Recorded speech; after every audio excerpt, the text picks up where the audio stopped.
Hey friends, it's Yulia. In this video, I'm going to draw the same portrait in 3 different mediums. Let's see how it turns out. So I started the first piece with graphite as my medium of choice, since this is the medium I'm most comfortable and familiar with. This is especially true nowadays, as I'm currently working through the 100 Heads challenge. Keep an eye out for a video on that coming soon. For my drawing, I chose a portrait where the model has a more difficult head angle in order to challenge myself. I've had this reference photo saved for a while since I love the mood and the photography style, so I was really excited to get to finally draw it.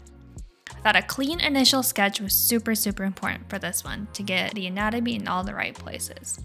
I generally use a loose Loomis technique for almost all of my sketches, and this one was no different to make sure I really conveyed the 3D-ness of the head. As with almost all of my graphite drawings, I like to use a mechanical pencil. It's simple, I can change the thickness and the precision of the lead, as well as having the eraser on the other end makes it really handy to use. For this portrait, I was really trying to be neat and precise about where I placed my hand in order not to smudge the right side of the portrait. I know I can use a plastic sheet or something to that effect, but I really like just working with the paper itself, but I just have to be really careful not to smudge the portrait as I'm working on it. After I got the initial sketch down, it was time to bring out the big boys and the Faber-Castell pencils. I generally like to start off with the 8B pencil, which is the darkest one for the pupils, and then kind of using that as a guiding point for the rest of the shading. As you can see, starting with the eye area, I think is really interesting and kind of brings the whole portrait to life already. Something I was working on for this portrait was clean hatching. I thought it would hatch the entire thing, but I actually decided to blend the body and some of the hair with the paper towel piece to replicate that kind of soft bokeh effect of the photograph, since only her face and her hand are in focus. And I kept adding more and more layers to the portrait as I worked my way through it. And I'm actually pretty happy with how the hair turned out on this one. I like the wispy bun effect. I like how the shading was really maximized by the paper towel piece. It kind of gave a lot of coverage area so you didn't have to fill in every single bit. And then I just kind of went in to get in the details afterward with the single pencil to get more oomph. So what I didn't film, and I realized I should have, is around 3/4 of the waypoint, after comparing the sketchbook right next to my tablet with the reference photo, I stopped filming because I realized her nose and mouth proportions were a little bit off. I mean, I was trying to do checks and balances throughout the whole drawing process, but this one just kind of slipped by since I was drawing at an angle and not looking at it directly overhead, and the proportions got a little bit distorted. I gave a long sigh, erased what I needed to, and left the cleanup work for the next day. May or may not have slightly rage quit. I think a younger me might not be quite so hard on myself, but it didn't really take that long to move the features up a little bit and shade it in after. Although funnily enough, I will say I'm much more partial to how the first set of lips turned out compared to the second, but oh well, that's just how it goes. After a few more final touches, here's the final portrait. I still don't think it looks exactly like her. I think it was a good start, but still not a great likeness. So I'm really hoping to channel this energy into having the next 2 portraits turn out better and more accurate. Let's start on the ink portrait.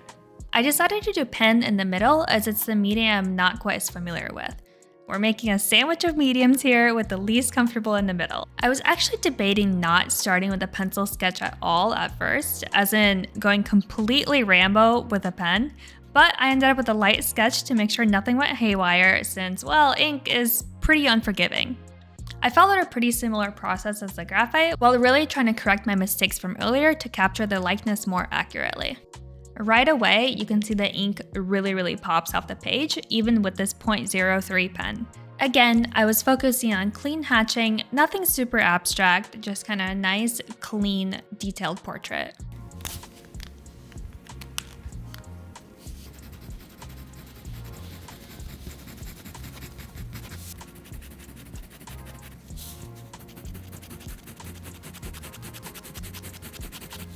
I'm pleased with this one. I like the ink effect overall, but again, I'm still not super happy with how the likeness turned out. I think it could have resembled her a little bit closer.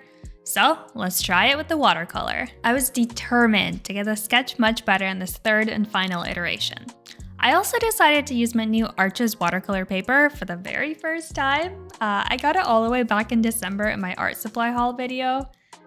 Yeah, I was supposed to be working through it for a couple months now, but it's fine. So yeah, let's test the paper as well. Again, same thing for this one. The sketch turned out pretty well with clean and simple line work. I still like to shade in the darkest bits to help myself visualize and walk through the process in my head of what the color values will look like. The challenging part about this particular watercolor process was that the image was in black and white. Luckily, I know what the model looks like from other pictures, so I could get a general feel of the correct tones. But on the other hand, it gave me a lot of freedom to choose my own colors, which is something I really enjoyed. For me, mixing the skin tones to get the right tone is one of the most difficult parts of the watercolor process, so I was really trying to spend a lot of time on this to make sure I got the exact shades that I wanted. As I started my layers, my inadvertent process was going from wet and big to small and dry, meaning wet on wet technique with a bigger brush, to a drier paint mixture with a smaller brush to get the finer details. I also played around with adding different tonalities to my shadows, like mixing with burgundy and blue, but didn't really love this and stuck to the more basic neutral tones like browns and beiges for this portrait. As always with watercolor, patience is key. You have to trust the process because a lot of the time the work will look a little bit messy throughout the middle stages of progress. Coming in with the medium brush really helps pull things together. I think personally, I gravitate toward the smaller brush pretty quickly. I really find it handy to get a lot of the detail work in, but also over a little bit larger areas like the lips, I just want to have a little bit more control in terms of the water flow as well as the actual paint itself, where it's going. So I really like to use the smaller brush for kind of wider areas than one would normally go for.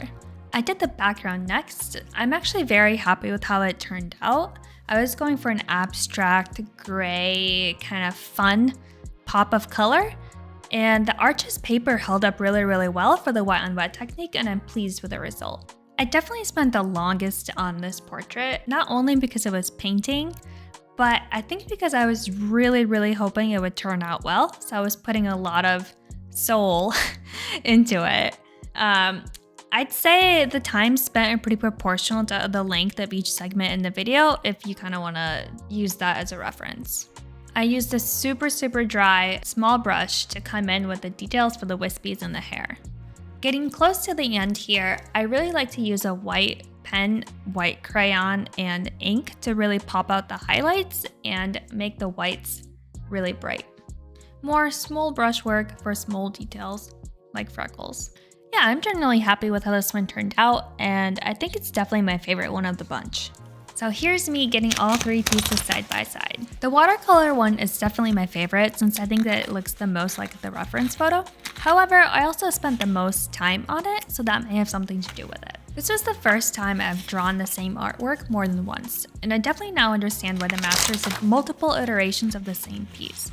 It's difficult to nail it the first time, even though as artists, we put a lot of pressure on ourselves to do so, especially when it's something more technically difficult like a portrait, since small differences make a really large impact. I also thought it was interesting seeing the pieces side by side to see what kind of style emerged. I think you'd be able to tell that it was the same artist that made these, although I think if the likeness was more accurate on the sketch of the ink, it would be a little bit easier to tell. But I'm very happy I challenged myself, and I think if I went back and did another graphite drawing, it would look much better. My takeaway from this exercise is to not be afraid of drawing the same thing again. It's okay to start over and do another take. Heck, do 5 more takes. We often draw miniatures or sketches of larger artworks, so why not do the same for a simpler medium like graphite or ink portrait? I think losing the idea that the first try at a piece is the only chance we have at it is wrong and something I'm going to try to get over myself. As always, thank you guys for watching. Let me know what medium was your favorite in the comments, and I hope to see you again soon. Bye.